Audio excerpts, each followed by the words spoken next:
So wow, this has been quite a conference. At least it has been for me. I hope it's been for you. I'm Dan Bartholomew, the CEO of Railvolution. I welcome you to the closing plenary session of the 2013 conference here in Seattle. I think it's safe to say that the Seattle experience has been all that it might have even been possibly cracked up to be, and maybe even a little bit more. Through all the mobile workshops, you've been able to see different parts of the city close up. You've discovered some of the culture and history at the Mohi Museum and the great reception that we had earlier in the week. And then, of course, all of the learning sessions and workshops that you've had access to here. And probably most importantly for me anyway, is all the fun that I hope everybody's had. How many of you were at the Pechakucha Slam last night? So here at Railvolution, we're not just about learning, we're also about fun, but we're also about impact. So I'm happy to announce that we broke all of our records here with attendance this year, with over 1,400 people.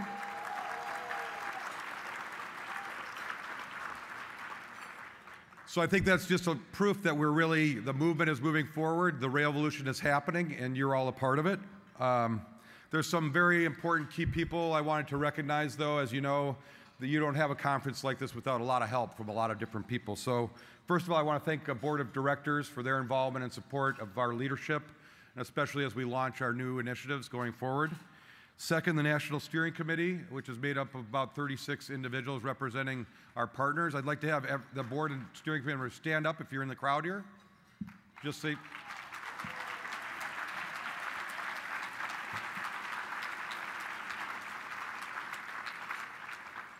And of course, Railvolution is not a national conference. It's a national conference that is local. And so our success depends inextricably tied to the local host committee. So everybody from the local host committee, please stand up.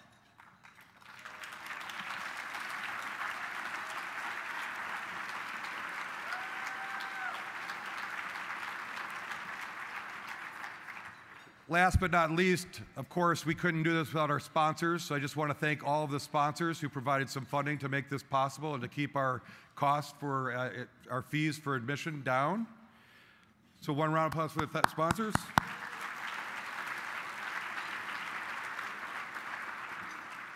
So I wanted to just take a moment to let you know that there's a lot more important work ahead for Railvolution as an organization, as a movement.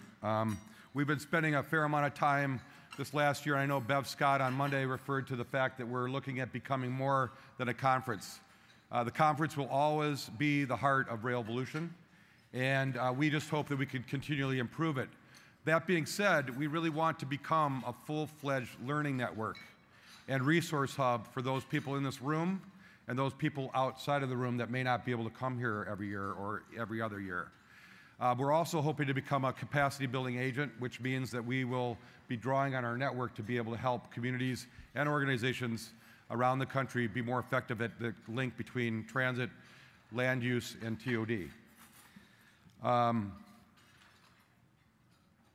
want to just make sure that you provide us, as the network members here, that you provide us with any feedback you have on the conference. Please fill out the evaluation forms or call or whatever. We just want to make sure we get feedback. We heard a lot of great suggestions last year, and hopefully you've noticed some improvements or kind of continuous improvement things this year.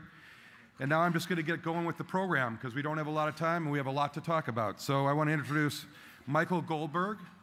Michael Goldberg founded Action Media in 1994 to help people working for positive change say what they mean and make things happen. His clients include grassroots and nonprofit organizations and coalitions, government bodies, and private foundations. He has conducted over 100 focus groups with rural, suburban, and urban voters in 20 states. And he's learned a lot about how Americans think and talk about issues relating to the built environment, natural resources, including transportation, urban revitalization, housing, etc. Prior to joining Action Media, Michael worked as a print and broadcast reporter, public television producer, general manager of an NPR affiliate in northern Minnesota, and a consultant to the Corporation for Public Broadcasting. So please welcome Michael.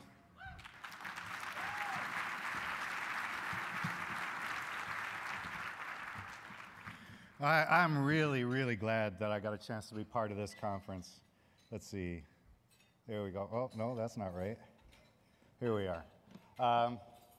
Because I just have to tell you people that the light rail has changed my life. I mean it. Yeah, I'll take that as an amen, absolutely. My company, Action Media, has 2 offices. The main one is in Minneapolis, right across the river from downtown. But the one where I spend most of my office hours is 200 miles away in the woods of northern Minnesota, where my home is. And up in northern Minnesota, we don't have any rail, we don't have any intercity bus, we don't have any commercial air traffic. When we started the company about 20 years ago, most of our work was in Minnesota and Wisconsin, but it soon came to be a national portfolio, working with folks all over the country. And I'll tell you what, after a little while went by, since to fly anywhere, I have to leave home the day before and stay overnight, and then when I get back from anywhere, I have to stay overnight before I can go back home. All those nights in motel rooms or even at friends' houses were really getting to be a drag. And driving to the airport was always a drag.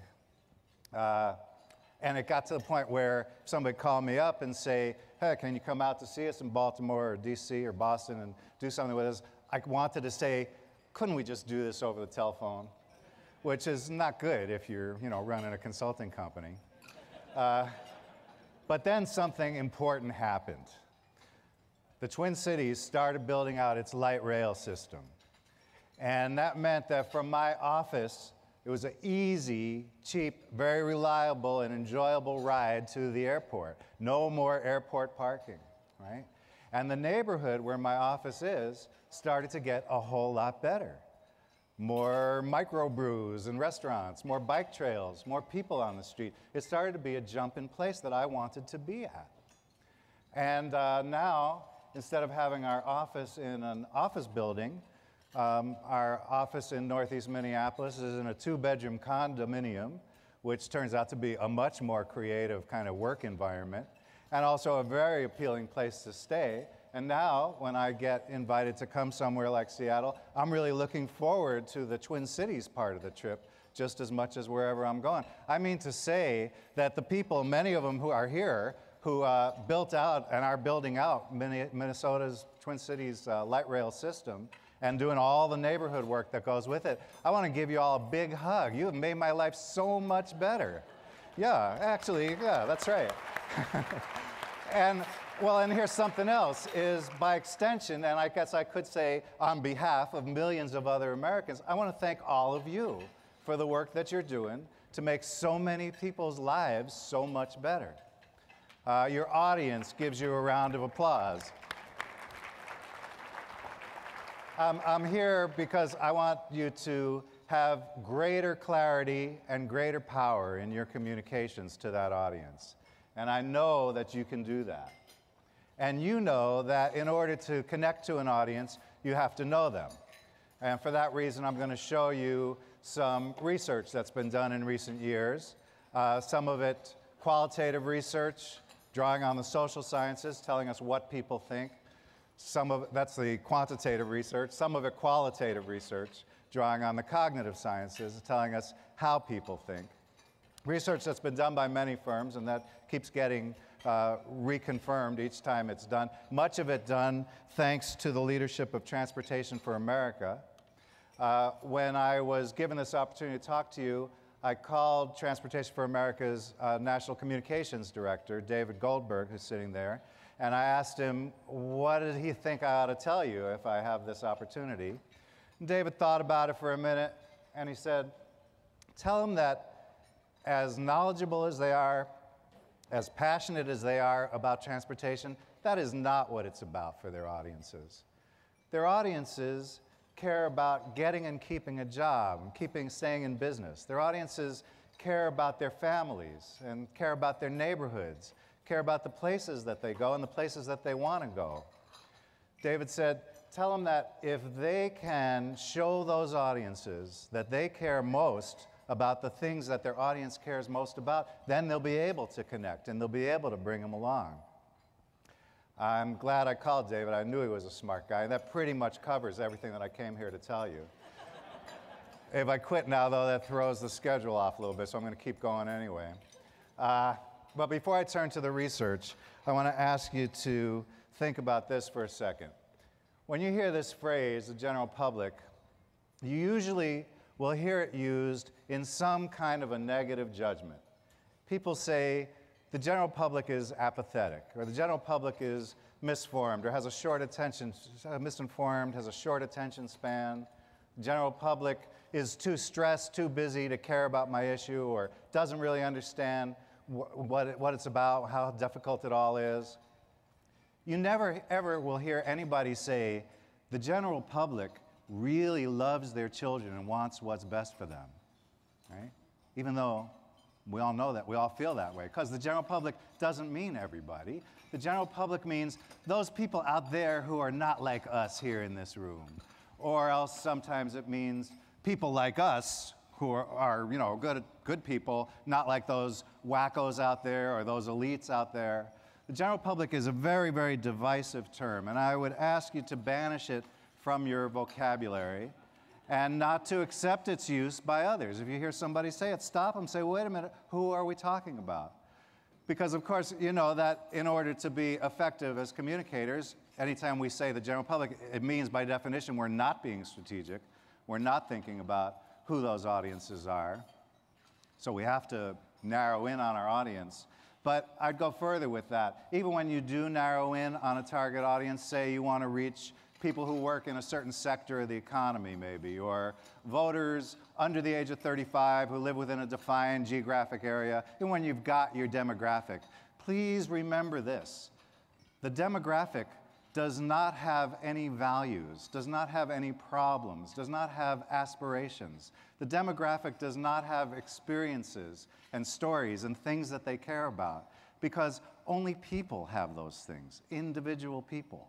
And if you start thinking about your target audience as a demographic instead of as individual people, you're making it that much harder for yourself to reach across to the things that they care about and to be able to connect to them.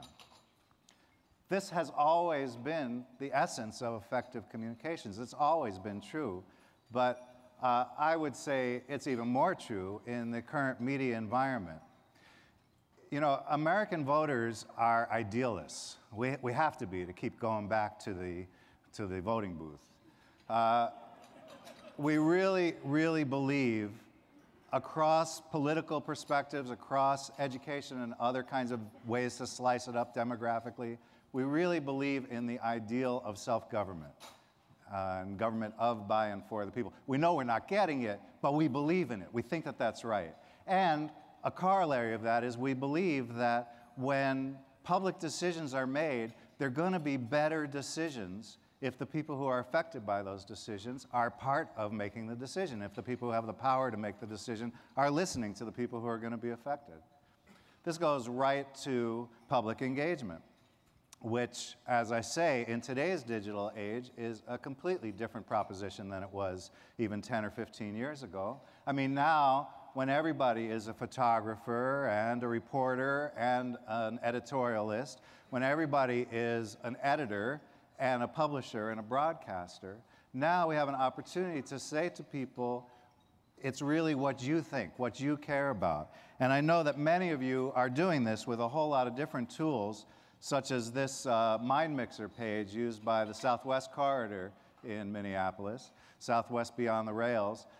It's one of many tools. I learned just today at this conference about Neighborland, which is the platform that the Greenbelt Alliance is using in the Bay Area to do much the same thing. That all of these tools give us the opportunity to say to people, we need to know what you think, we care what you think. And I would ask you to focus, I think they gave me a little laser pointer, but I don't have a pocket on it. I'd ask you to focus on the little blue line, you know, those little user tags. And remember that those are individuals, not representatives of a demographic. They're individuals, and they have their own stories and their own experiences and their own networks, including their own Facebook pages, that they are really an important part of your communications work. Of course, it's just a tool. The tool is not the craftsman. One of the MyMixer pages that I reviewed invites visitors to tell us how you think we should define disproportionate benefits, disproportionate costs in our new Title VI plan, or something like that. I mean, I couldn't really understand what it was because I was just like a visitor to the page, and I know we can do a lot better than that. I mean, asking people to weigh in on Title VI is, well, you can contrast that to what Opt-in Portland recently did this past weekend to drive traffic and to build engagement and build their numbers by using the new lion cubs at the public zoo, help us name the lion cubs. Or what Transportation for America did a couple years ago with its online petition, My Commute Sucks, right? Where you could be stuck in traffic, and so you could easily, tweet on your phone, hashtag My Commute Sucks. There's a lot of ways for people to be involved, and we want to connect to them based on their experiences and their perspectives, not based on our platform of what it is that we need to get in order to generate the data we need to generate. That's not it. We want to hear from them from their perspectives. And these perspectives are really very, very friendly to the work that you all are doing. This chart shows the same questions asked over a 5-year period. And as you can see, the one consequence of the recession has been it's increased the numbers of people who say, I don't know what the heck to do, right? Because people are uncertain with the economic situation. But it has not done anything to change the numbers, 1 out of 5, who think that roads are the way to go. People know that roads are not the way to go, right? This is part of people's experience.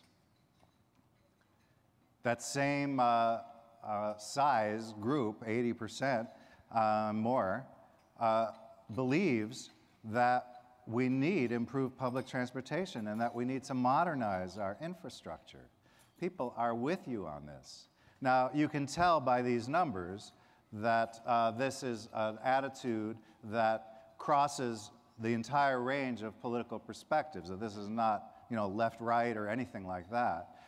And of course, that also means that the people who agree to these statements do not necessarily agree about what we ought to do about it, how to go about it, or about whether they're going to support any given project. Of course not.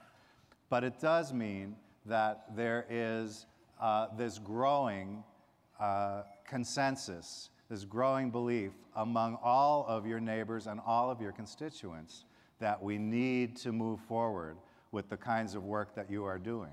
And this growing attitude, this buildup of popular support, it's really a huge shift, is only going to get more so in the coming years. Voters of color, more likely to support investment in public infrastructure, more likely to use public transportation, and of course, a growing portion of the electorate. Same with younger voters, the millennials, the biggest generation ever. Finally, the baby boomers can take a back seat to somebody and something. The biggest generation ever is more likely than the electorate as a whole to support expanded and improved public transportation. And they're less likely to view what we already have as being inconvenient. They're more happy with what we've got so far. They want to see a whole lot more. I would like to spend less time in my car, 66%. As the father of a non-driving 25-year-old, I have personal knowledge of how much the meaning, the cultural meaning of having and operating a car has changed with the current generation, right? This is just going to grow and grow. You are riding a wave that's still rising, still cresting, of popular public support for a completely different kinds of transportation system in America. Fast, quiet trains covering wide distances, stations, terminals where you can get everything, a well-oiled machine, right? Streets that are not disconnected. People really, really believe in this. I'm not saying they're right. I'm telling you, they really believe in it, right? And we are in a position now to set the terms of debate, to be able to make use of this belief to completely change the conversation in America about our transportation. In order to do that, we have to talk to people about what they care about, right? We know this is what they think. We want to know, why do you think so? What's the advantage? Here's a hint. This ain't it. Right? We do qualitative research because we want to understand how people think, how they reason about things, what are the associations they make to get from A to B to C. How can they reason themselves, starting out where they are, how can they reason themselves to the conclusions we would like them to draw?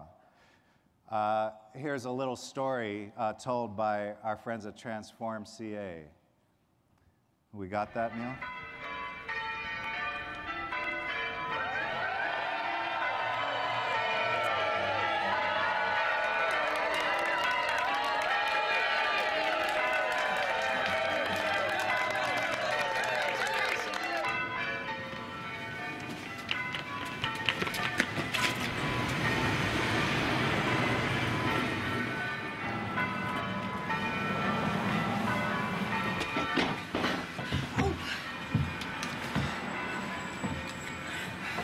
God, I love you.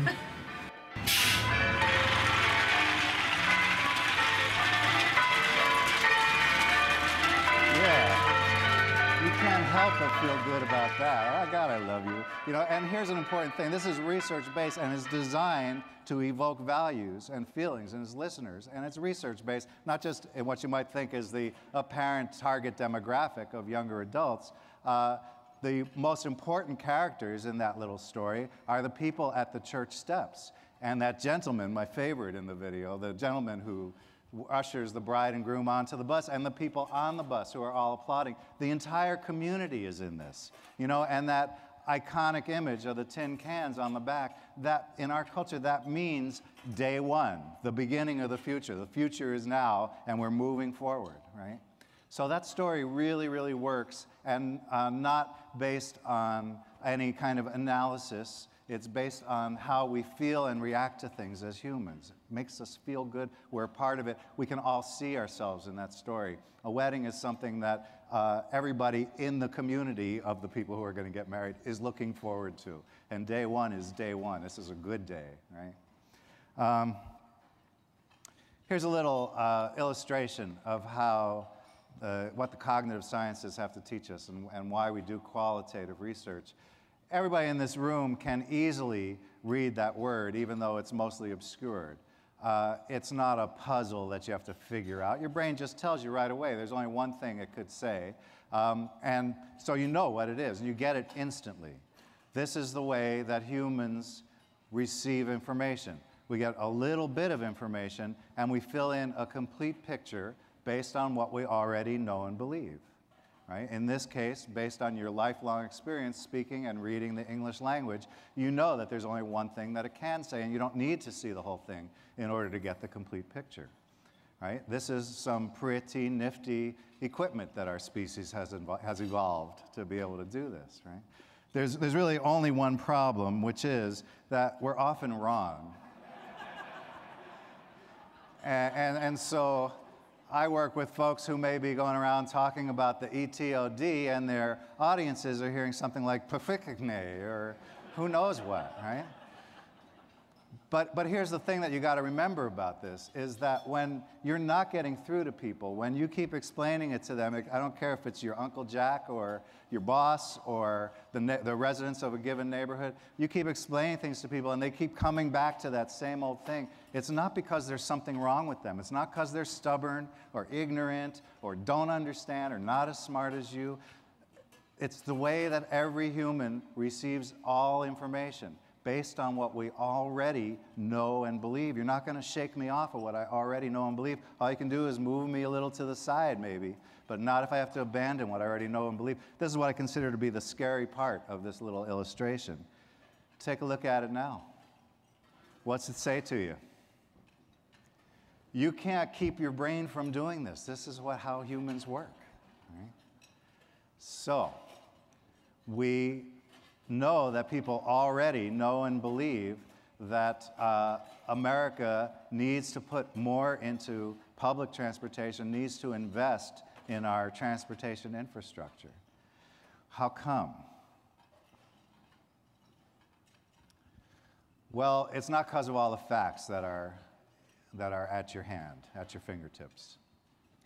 This little saying, facts are meaningless, is actually the reason that my company's been in business for the last 20 years. Because I work with people like you who have put a lot of effort and energy into learning how to, and then going out and getting the facts, and collecting the facts, and analyzing the facts, and figuring out the facts. But the facts are meaningless. Don't misquote me. I'm not saying you can make them up or that you don't need them, that we can figure out what to do without reference to the facts, nothing like that. What I'm saying is that the facts themselves contain no meaning. Here's a fact. Urban traffic congestion costs the peak period traveler an annual average of 38 hours of extra travel time and an additional 26 gallons of fuel, amounting to an annual cost of $710 per traveler. Now, some of you are so up on your facts, you probably know that this is taken from a study of a couple of years ago, so the numbers could be different. And of course, I don't know, since I just found it secondhand. I don't even know if it was true when it was published, but it's a fact, right? And the fact is that if I'm in that group, it's costing me almost a couple of bucks a day to have all this traffic congestion. Okay, so, what else is new, right? Tell me a story. Here's another sentence that takes that same thing and begins to evoke the values, begins to suggest what the meaning is. Constrained by crippling traffic. Notice the biological metaphor, the health metaphor. Air congestion, by putting congestion next to air instead of traffic, it goes right to the lungs. Safety and security is clearly evoked in this. Vulnerability to volatile gas prices, right, is a security issue. And it makes reference to another value that doesn't quite evoke it, the lack of options in most communities. This is much better, but we can do a lot better than this. I'm a word guy, and to me, grammar is a useful thing to look at. I know it's kind of wonky of me, but I noticed that the noun of this perfectly fine sentence is an abstract noun, economy, not a concrete noun, something that I can actually see and touch. I notice that the tense, the verb tense, is passive, is constrained by, and these are indicators of several things, and they're weaknesses really, but they do reflect a decision that was made by the authors of this sentence, Regional Plan Association, to sound like a think tank, essentially, to sound like they have this broad overview, that they have this long look at things, and so they made, consciously or unconsciously, these grammatical choices that would help communicate that. And it's a problem, because to be good at planning, that's exactly what you have to do, is have that overview, right? You guys are fabulous with all your maps and your data, and you have that 10,000-foot view. But let's face it, friends, even the wonkiest amongst us does not live at 10,000 feet. We're all down here on the ground. And if you make the choice to ground your communications in people's experiences, to say things like, traffic is crippling our businesses, we don't have enough choices. If you make the choice to ground your communications in experience, you're going to absolutely and instantly increase your clarity and increase your power. I don't know Mr. Schultz from Atkins Transportation, but I admire the way he expresses himself. I took this out of a general interest magazine, and the editor of the article saw the same thing in this quote that I did and pulled it out, as one of those pull quotes to be a graphic element in the page. You can't tell from this whether Mr. Schultz has a master's degree in planning or is an engineer or what it is, right? But you can tell from this that he has the same kind of experience that I have, that you have, that everybody has. We'd all like that time back. When I talk to folks who are advocating for social change, working in complicated, difficult issues, in complicated situations, the most that I can give you, the most that I can offer you is to say, speak plainly, speak to my experience. Don't be afraid to say, we'd all like to have that time back. Even if you're publishing a white paper, you can even say it in your white paper. It's not against the rules. This is people's experience. In focus groups, people widely share their experience that it's a drag. We don't have it right out there. It's not set up the way it ought to be. We're not getting what we want or what we need or what we deserve. And it's important to recognize this experience so that you can evoke in your communications, among other things, mental health, which people absolutely tie to traffic. When you use words like stress or pressure or congestion, you are evoking an experience that people have. Even if you were to go so far as to use words like rage or gridlock, you're evoking that mental health perspective. You're tapping into that experience. Remember my little alphabet trick. A little bit of information, people start to form a complete picture.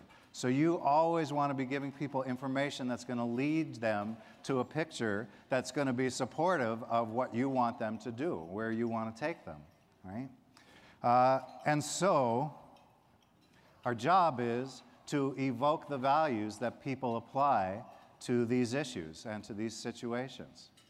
And when I say evoke the values, I'm not saying that these are magic words. Sprinkle these words in amongst your stuff and everything will be fine, people will be with you. That doesn't work. You want to have people actually feeling the things that they already know and believe that are related to these things that they care about, like freedom and convenience. You remember that couple running down the street? Yeah, okay, maybe they were thinking they might miss the bus, but actually they're skipping down the street because they just got married. They want to get away from all that family back at the church and get on with it. They want their independence, right? They're so independent and it's so convenient that she doesn't even need to carry a purse, right? She's got her go-kart with her. She's ready to go. We want to evoke these feelings of freedom and convenience. It has nothing to do with VMTs or any of the technical stuff that I'm so glad all you guys know how to work with, right? It has to do with what we experience, what we feel. Same with choices and costs. One of those focus group pullouts that was on the previous slide says, if you build it, they will come. Well, what she really is saying, that voter, is if you build it and it pays and it works and it's convenient, then yeah, of course, we're all going to use it because it'll be great, right? You want to evoke those values. I want to say a couple of words about the top two lines on this little list of values. Safety is huge. This is a combined choice preference of should be the primary objective of our infrastructure investment. And you can see that when you combine the choices, you get over 56% saying safer streets. An important way to interpret this information is that different people have different ideas of what the objective should be. And for some, safety is the top objective, actually for 42%. But for everybody, safety's in there. Safety's part of the mix. I want to mention this because I find in the work that I do on many different issues, transportation and energy and water resources, land use planning, conservation, education, on all kinds of things, I find that this issue of safety, properly understood, is underused by the people who are working for some kind of positive social change. Because safety doesn't just mean the safety of crossing the street or the safety of my kid walking to school. It does mean that, but it's not limited to that. Think of safety as the value of security, right? Our businesses are being strangled by crippling traffic, right? That's a security issue. The security of our economy is at stake. It's an issue of national security when we're talking about our energy resources. It's an issue of my sense of security about the future. People working for change underplay this. Security is really vital to many of the ways that people reason from their own experience to some kind of a public decision. Certainly it's true in terms of the changes in our environment resulting from global warming and climate change. That when we talk with people about hazard mitigation, increasing our security as the ocean levels rise, as the droughts continue, then we're connecting to them. Then they get it. It's about security. It's about protecting my property. It's about protecting my family, my town, our economy. Security is crucial, and it includes safe streets, safe walking to school, right? The other one that I wanted to just briefly mention is technology. This is a picture of Old Jerusalem. I kind of love the contrast. This is the light rail, high-speed rail now in the city of Jerusalem. But it's at least as true for Americans as it is for Israelis that we love the new technology. Americans have a deep and unshakable faith in technological innovation and in America's ability to come up with new technologies and new innovations. We see this in transportation again. We see it in clean energy issues. We see it even in dealing with our sewer systems. And when we start talking about different ways to filter and clean the water. People love this idea of new technologies. And you need to be using this, and not just in promoting the app, as I mentioned a minute ago. You should be talking about the technologies that are in development, that are in use. People would like to know, why is it so quiet? What makes it so efficient, right? And they would like to know, what's next? What could we do even better? What's coming down the pike? This really came home to me when we did a focus group in Los Angeles a little bit after the initial ballot measure that led to the funding of Los Angeles' rail system. It was only a little bit after, like 8 months or 10 months after that vote. One of the focus group respondents, and she got a lot of heads nodding, said, you know, I voted for that ballot initiative, but I haven't seen any trains, right? 8 months later, right? She had been hearing from the advocates for that change for quite a long time and pretty strenuously in the months leading up to that vote. Then the vote was taken, was successful, nothing, right? Well, many of you have had successful ballot measures. I'm asking you, keep us informed. What are the technologies? What are the technology choices? What are the really cool, innovative new technologies that we could be using? And keep us posted as it's going along. Keep us excited. We want to know, all of us want to know, what's the next new thing? If you haven't got any idea what the next new thing is, take out one of the old things. We're not familiar with that either. So. Also, we love where we live. Americans love where we live. I saw earlier my friend Ben Starrett, who's on the board of this organization and runs an organization of funders called Funders Network for Smart Growth and Livable Communities.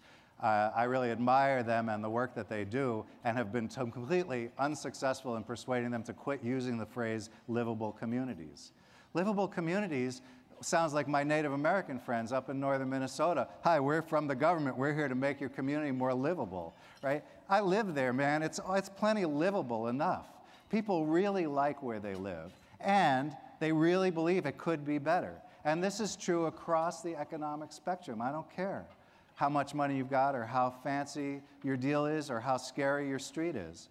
People like where they live, and they believe that it could be better.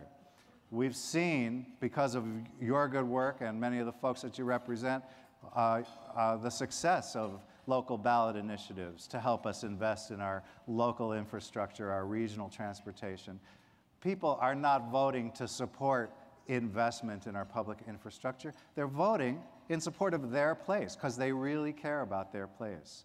Don't use abstract nouns if you have a choice of talking about some real place like La Jolla Boulevard. Talk about places that people know. If you ask people to just form a mental picture quickly of the interstate highway system, nobody, I probably should check that considering the room I'm in, most people will not picture the interstate highway system.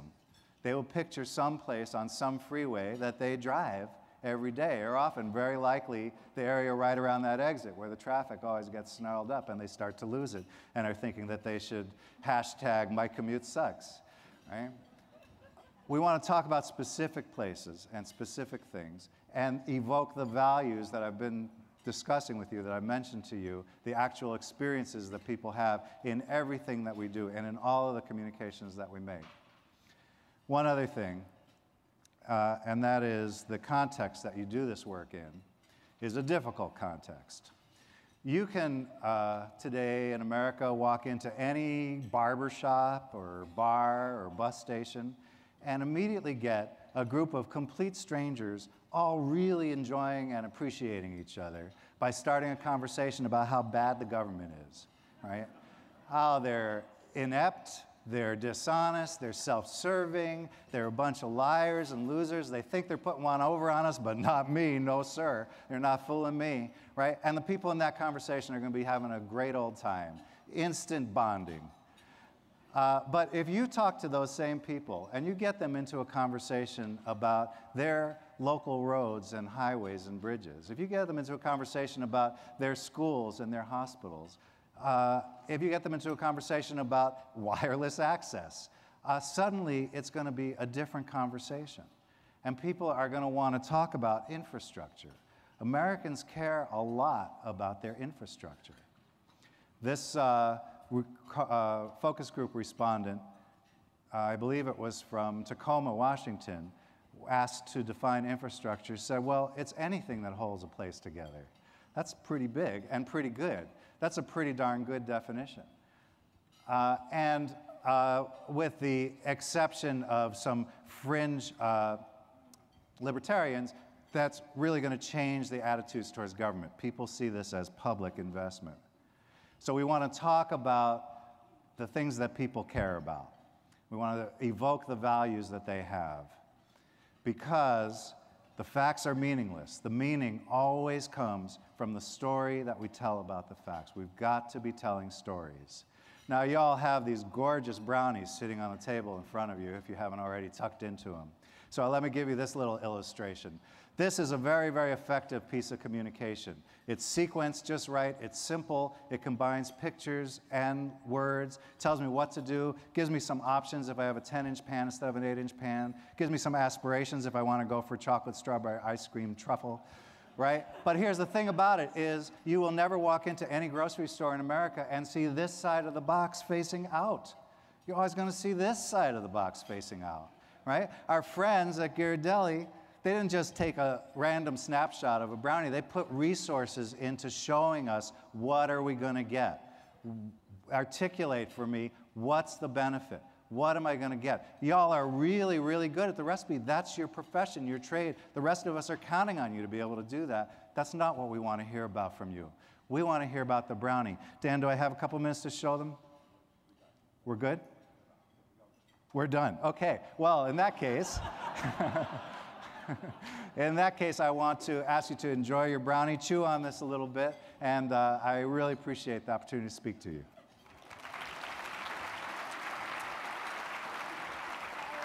Sorry, no problem. Not a problem. Thank you, Michael. I've been wondering when we were going to get to look at and tap into those great-looking brownies on the table. I'm Joni Earl, Chief Executive Officer of Sound Transit, as we've been talking throughout the last 3 days, and I have the very distinguished pleasure to get to introduce to you somebody who we are so lucky to have in our state, which is our 23rd governor of the state of Washington, Governor Jay Inslee. Governor Inslee has served in the Washington State Legislature. He represented 2 districts in Congress, in fact, one in Eastern Washington and one in Western Washington, which I think shows his breadth of understanding our state, and was elected our 23rd governor in January. I've had the opportunity to work with Governor Inslee while he was a member of Congress, where he became known as a forward-thinking leader, especially on issues of clean energy and the environment. He co-wrote a book, Apollo's Fire, Igniting America's Clean Energy Economy, about the job-creating potential of the clean tech industry, and I can tell you this is a very passionate topic for our governor. He is focused on making our future one fueled by cleaner energy and climate solutions, and he has made transportation a top priority as he continues to push for a statewide transportation funding package that includes transit, rail, bike, and pedestrian investments. Throughout his career, he's been a strong voice for investing in transportation solutions that not only grow the economy, but build more sustainable communities through transit and multimodal options. This is his first year as governor, and he's already had 3 legislative sessions. And we're actually kind of hoping he has a 4th this year as we try to pull together a transportation package. We're all for that. I know he has a lot to personally share with us. For me personally, in the transit business, we are so delighted to have a governor that has really embraced public transportation and multimodal choices and options. So please join me in a warm welcome for our Governor, Jay Inslee.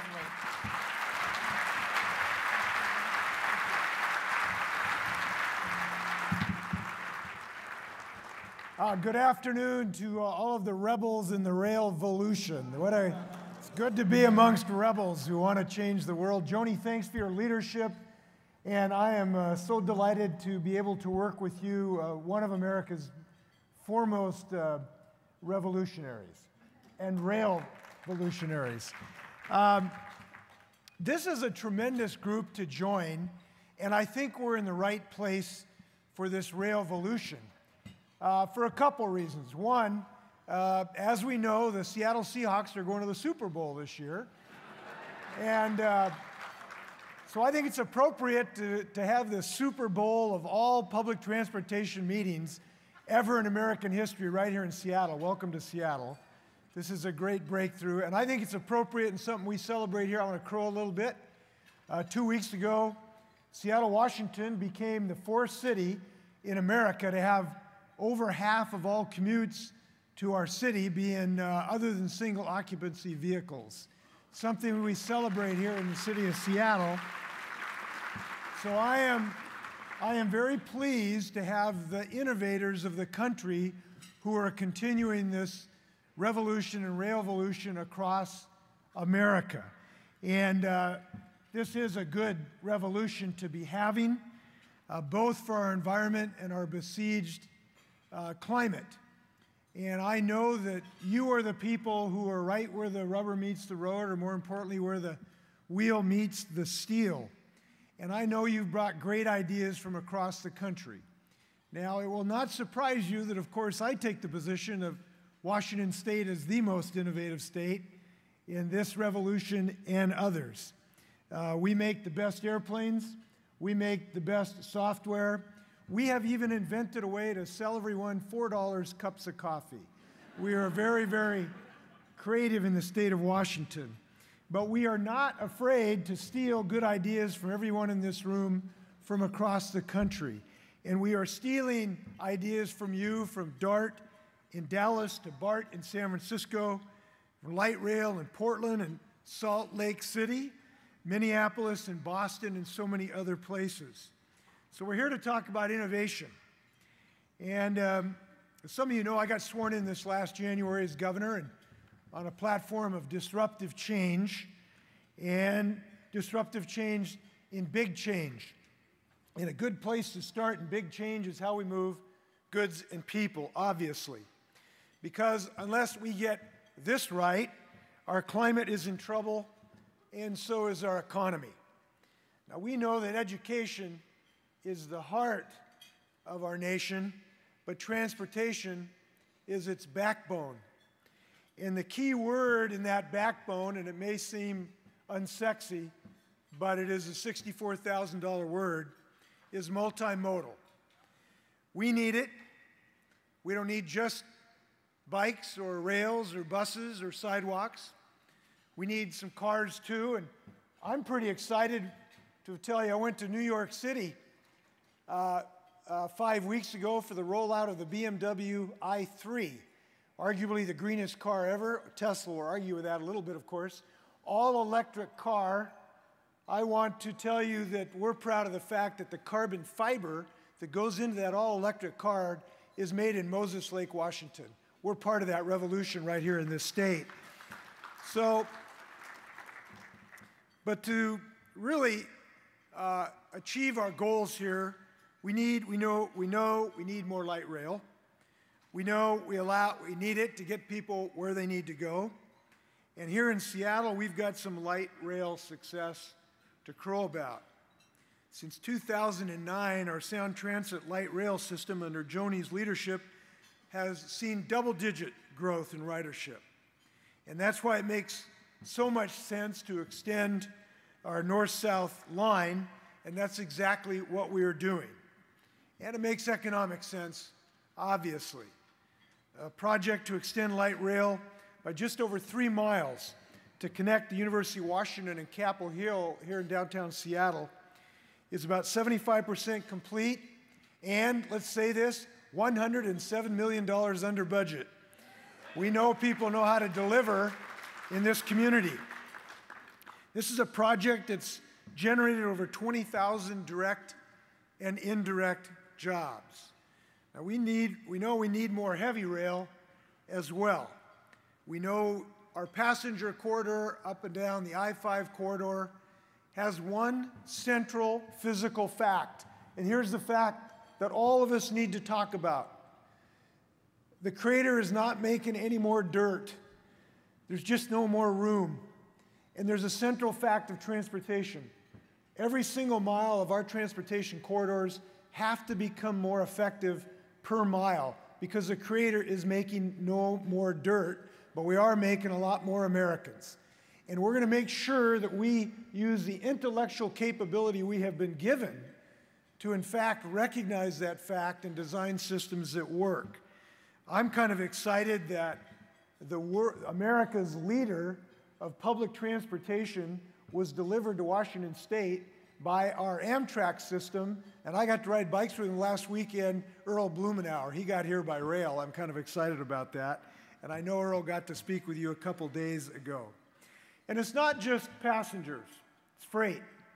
I was at the McCoy Grain Terminal about 25 miles north of Pullman in southeast Washington, where we had a brand new grain terminal, and that grain now today gets to Asia in the most cost-effective, most environmentally friendly way possible, which is on rail systems. We know that rail system produces 75% less carbon pollution than if that grain is moved by trucks. If just 10% of the long-distance freight that moves by truck moved by rail instead, fuel savings and carbon savings would be equivalent to 1 billion gallons per year of greenhouse gas emissions reduction. It fall by 11 million tons. That would be the equivalent of taking 2 million cars off the roads of this country. We've got to make infrastructure investments in rail corridors and freight corridors for freight as well as passengers. It is the environmentally friendly thing to do. And we need people to be able to get to their shopping centers to buy things in Seattle, Washington. And I hope that all of you will make sure you don't leave Seattle without leaving some of your disposable income behind. We think it's the friendly thing to do. And to accomplish that, we need innovation. We've got one of America's most innovative transportation leaders in Secretary Lynn Peterson, and I'm proud of her leadership. By the way, we had a bridge collapse over the Skagit River a couple months ago. Lynn Peterson and her team at the Department of Transportation got an interstate bridge up and running in 27 days. How about a round of applause for her team getting that job going?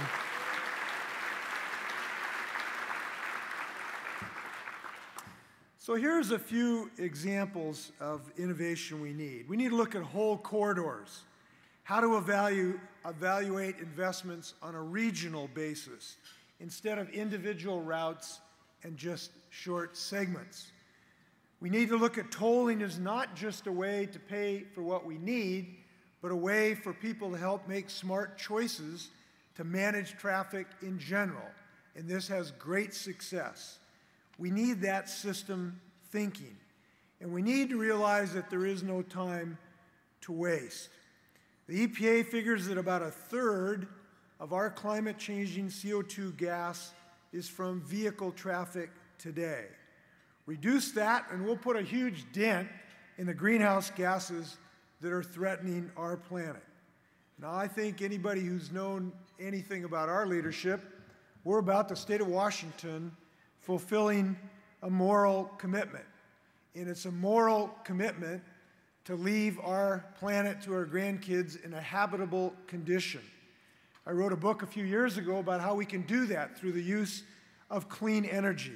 And now we're going to build a clean energy economy in a transportation sector in our state that will follow based on 4 pillars. First, one based on confidence. You know, if we're going to lick climate change, we've got to be confident in our ability to do so. And we should be confident of our ability to do so because of the second pillar of clean energy, and that's innovation. Look at, when I was growing up, the computers that helped us land on the moon were the size of, a large room that is now on our wristwatch. We've got to combine confidence and innovation to defeat climate change, and I believe we're going to do this.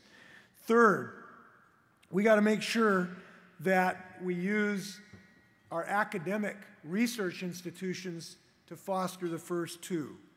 I'll tell you something going on pretty exciting here today. Washington State University has been chosen as America's leader in developing an aerospace biofuels. A very significant part of our CO2 footprint comes from aerospace, and I'm proud that Washington State University is going to lead the way to find a way to power our jets on a zero CO2 fuels.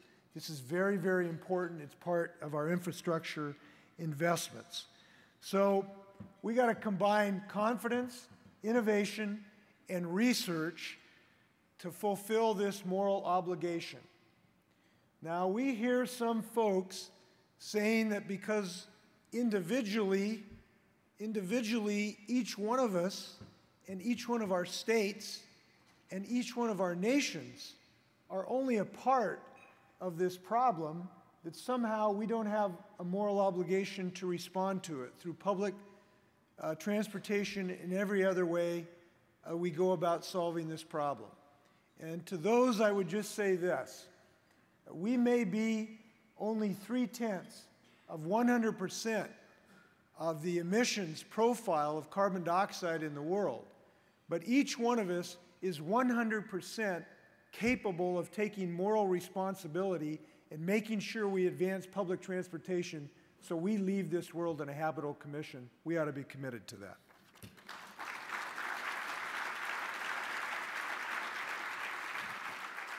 Now, the fourth pillar of this is economic growth. When I look at my state, there is no single better thing I can do for economic growth and job creation than investments in infrastructure and transportation, including multimodal systems. There is nothing any governor can do in this state that more rapidly can put people back to work and create a system that will outlive whoever that governor's term of office and to make these infrastructure investments. And it's important all across my state. The Columbia River Crossing, we've got a 100-year-old bridge. It was put in the Columbia River during the time Woodrow Wilson was president. We've got to fix that. We got to give light rail access between Vancouver and Portland. We got to fix bridges all across the state. And now I'm committed, and for Washingtonians in this room, I hope that you'll help me work on a bipartisan basis to fashion a transportation infrastructure plan that will bring efficiencies to the Department of Transportation and the resources that we need to get this job done. We cannot wait. Just to give you a sense of what we're up to in my state, we will have a 52% reduction in our maintenance budget just for our roads and bridges today. 71 bridges in my state will become structurally deficient if we do not pass a transportation bill this year in my state. And that is why I am thankful to the bipartisan efforts that are going on in our state today. We have a group of legislators who are working together to try to fashion both reforms in our transportation planning and a resource package to be able to make those investments. And this is hard work, right? It's easy to talk about transportation. It's harder to finance it. But we have a group of leaders in our state who recognize the economic necessity of moving forward. One of those leaders is here today, Senator Curtis King, who's gone through a series of 10 listening meetings all across the state of Washington to ask Washingtonians how to solve this problem. And I'm appreciative of his leadership and his commitment the last couple months, and I hope the next several weeks moving forward. Could we give a round of applause to Curtis King and all the other elected officials here who are working so hard? Curtis, where are you? You're out here somewhere? I don't know where you are. So in closing, I want to just thank you for your personal commitments. I want to ask you to continue to be bold in what you do. I want to ask you to be challenging to your public leaders, and I hope you'll be confident and innovative. And if we do that, my grandchild, I'm going to make a pledge to you today, will go to all 50 states during his lifetime and ride on your multimodal systems. Good luck. Take care.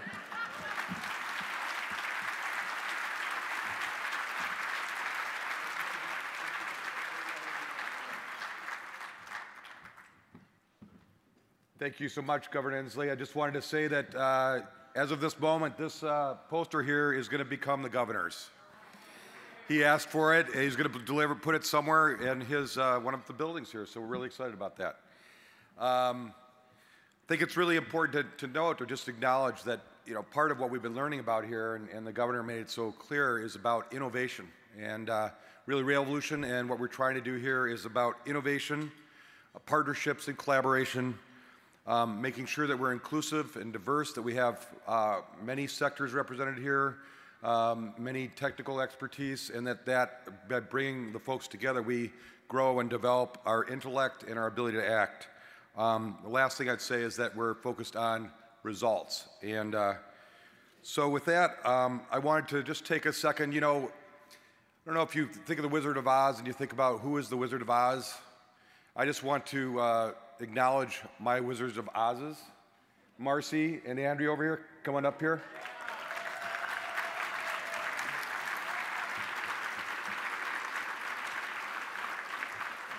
So many of you I know are speakers here, and as speakers, you're more than likely to have interacted with one of these folks, and it's no easy task to do this. We've got hundreds and thousands of emails that these guys go through to try to get this thing organized. And I just have to say so much thanks to you to make this happen, and you deserve a lot of credit. Thank you.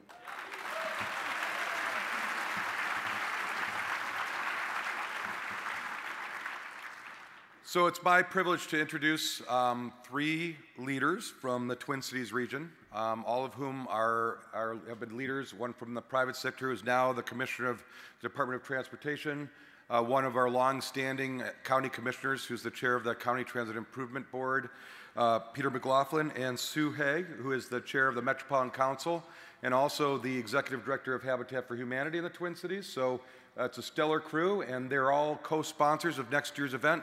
So we're going to get a little sneak peek.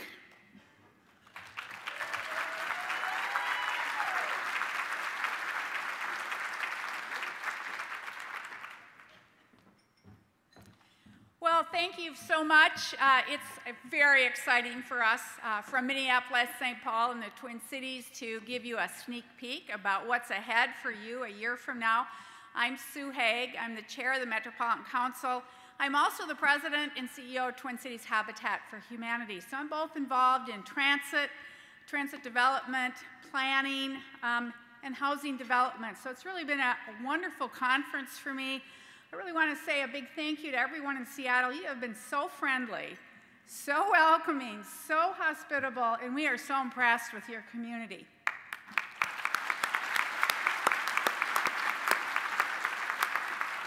Well, but in Minneapolis and St. Paul, we're competitors. And we have a great community too, and we have a great competitive spirit. There's lots of innovation in Minneapolis, St. Paul, and I'm just going to tell you a few funny little tidbits, like, did you ever know about water skis? Well, we invented those. I know you think it's just snow in Minnesota, but we have a lot of lakes and a lot of water, so we invented water skis so we could have more fun. Post-it notes, where did they come from? I know you all use them. They came from Minneapolis, St. Paul, right at our 3M. And you know what? We even have a coffee competitor for Seattle. Caribou Coffee started in the Twin Cities. So we have lots of things we compete on. We are the home to not 1, not 2, not 3, but 19 Fortune 500 companies. And you're going to hear a little bit more about that. So it's a great, strong economy in the Twin Cities. But I want to talk a little bit about rail and Railvolution. We are really blessed in Minneapolis, St. Paul with two great downtown central business districts, Minneapolis and St. Paul. And for a long time, we used to battle and compete with each other. And how crazy is that? Because our region competes with Seattle and Austin and Dallas and Portland, and we need to work together as a region. So what's beautiful about what you're going to get to see when you come next September is you're going to get to see the opening of our second light rail line, the Green Line, that connects downtown St. Paul, a very thriving ethnic business district on University Avenue. You're going to see it connect to the University of Minnesota and then to downtown Minneapolis. And so what this will do symbolically for us as a region is really link us together. Because we know that to attract the jobs and the talent and the young people to come to our region, we have to work together. So it's going to be fun. We're going to hear more about it. But I want to say one other thing. At Habitat for Humanity, as a housing developer, we decided to build a new building. And I had to go to my board of directors, who aren't as steeped in transit-oriented development as everyone in this room, to say, when we pick a new site, where should we build it? Well, we should build it on the new Green Line. So I'm proud to say that my Habitat office is building a new home for Habitat. And the reason we did that, and the reason my board saw it as a strategic investment, was our partner families and our home buyer applicants who come there, it'll take them just $1.75 to get to the office, to come to their classes. They won't need a car, and they'll be able to build that future for themselves. So the other thing you're going to see when you come next September is you get to see a brand new Habitat for Humanity home, and you're going to love it. It's going to look great. And what I love about it, I got 40,000 daily riders that are going to go by it, see that great logo up there, and wonder about how they get involved with Habitat for Humanity. So I'm very excited to be up here with my good friends, and I want to introduce Charlie Zelli, who's the commissioner of MnDOT. He's a fantastic DOT commissioner. He and I and Peter recently visited with the FTA administrator in Washington, and I know that Administrator Rogoff said in his 6 years there, he'd never actually had a DOT commissioner come to his office. So it's a symbol of the partnership we have in the Twin Cities, where we work together, transit and roads. So, Charlie.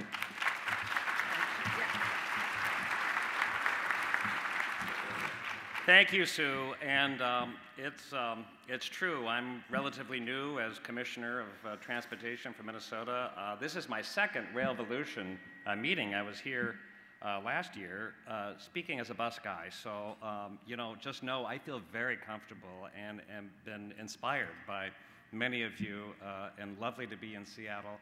But I am genetically, I count passenger mobility, not vehicles. And I think that this whole idea of the interplay between transit, highways, livability is not just a nice idea, it's essential, and it's certainly been part of our vision in Minnesota. Governor Dayton appointed me, and it's great to hear your governor speak with great inspiration about the importance of infrastructure. And the governor's asked me to travel around the state of Minnesota telling the story and listening to stories, not just facts, Michael, but actually kind of what's behind people's interest. And there's a lot at the local level. And for those Minnesotans out here, tomorrow I'll be in Thief River Falls and on to Grand Rapids. So, you can think of me fondly. I love Seattle, though.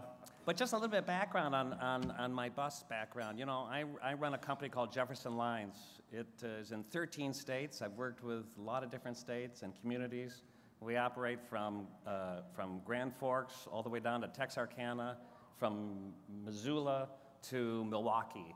And I think the success of that business, private sector business, has been that it has been integrated with rural transit, urban transit, and communities. And I just know that this idea of a network, how things are interconnected for a greater purpose of our lives, is what is essential, not just in government, but in all businesses.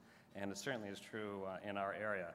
I think my experience at MnDOT has kind of borne that out. We've actually tweaked our vision to be not about the highways and bridges, but about a multimodal transportation system that maximizes the health of our people, our environment, and our economy. And I think that has been resonating toward what the citizens of Minnesota, and I know that's true in the state of Washington, that they really want. It is about how we want to live our lives, and it is not about just the quality of the concrete or the bridge spans, as much as I admire them deeply. But it is about what the foundation of livability in the economy is all about. And certainly in our polling of Minnesotans, we know they want options, and trends are changing. The metropolitan area is changing, and you'll see that. We are now a population of about 3 million people, and by 2040, there'll be 4 million people. How we build out our structures, our infrastructure, our rail systems to accommodate these, not just the growing population, but the changing population, is very much what we are inspired about here and what we're working on in Minnesota. And we're really looking forward for you to experience that. And fall is a beautiful time of year in Minnesota. And we know that you'll be able to ride the new light rail, and I'm looking forward to showing you that, and maybe you can ride a bus too, you know, it's entirely possible. Finally, I'm usually used to being Zully, the last speaker of any conference, so I'm thrilled to say I'm not. I get to introduce my friend Peter McLaughlin, who is a commissioner of Hennepin County, but also representing Minneapolis and the 5 counties that are really doing a lot of the funding through sales tax proceeds to build out our systems. So, Peter. Charlie, thank you. So, thank you. I have to tell you that Sue and Charlie and I kind of attached ourselves at the hip when Governor Dayton got elected and took office. And we think that's better for the region. It's better for the people of our region, because we can move together to create the kind of system that we're all talking about. You know, my Irish great-grandfather built railroad bridges in the hills in Pennsylvania, in the mountains. And both my grandfathers actually worked on the railroad.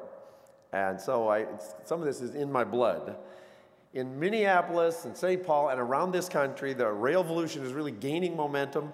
We're getting to a critical mass, and that's really what we're celebrating here and trying to figure out more of how we can do it. In just the past week, we had a Locavore restaurant opening up in a TOD project that is 4 minutes from my house, and the LRT stop that's there 4 minutes from my house. It's outside of downtown. So that's a major investment, and I know my neighbors are happy that we're going to get a high quality restaurant in our neighborhood. The National Bone Marrow Center is announced that they're building their headquarters, their national headquarters at Target Field Station, our hub in downtown Minneapolis. And the Heinz Corporation just 2 days ago announced that they're going to build a 25-story apartment complex, 291 units, again, right next to the downtown hub in Minneapolis. The same things are going on in St. Paul and across our region, and that's what you're going to be able to experience when you come to Minneapolis. It's happening here in the Twin Cities, and it's happening all over the country, and we're going to learn about that. We're proud to be a biking city. We're proud to be the #1 biking city in America, and we are now. And we know that you're all trying to pass this up, so we're continuing to work on it. My friends in Portland, we know we haven't made you happy with that, but we're all going to keep working on it, and that competition, I think, is a good thing. You're going to be able to ride on those bicycle trails and other bicycle facilities, including the #1 bikeway in America, the Midtown Greenway, the Urban Bikeway. So, come to Minneapolis and St. Paul next September. And I got to tell you, September in Minnesota, you can't beat it. You cannot beat it, folks. It's lovely. It's going to be a great time. The Twins are going to be in town. The Lynx are going to be on their way to their 3rd NBA championship about that time. The Vikings, I don't know. What can I say? What can I say? So please come to Minneapolis and St. Paul to learn, to connect, to enjoy. So roll the video and we'll get a better picture of our region.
So as Michael said, we love where we live. We think you will too. So come to Minneapolis and St. Paul and keep the Railvolution going. Thank you.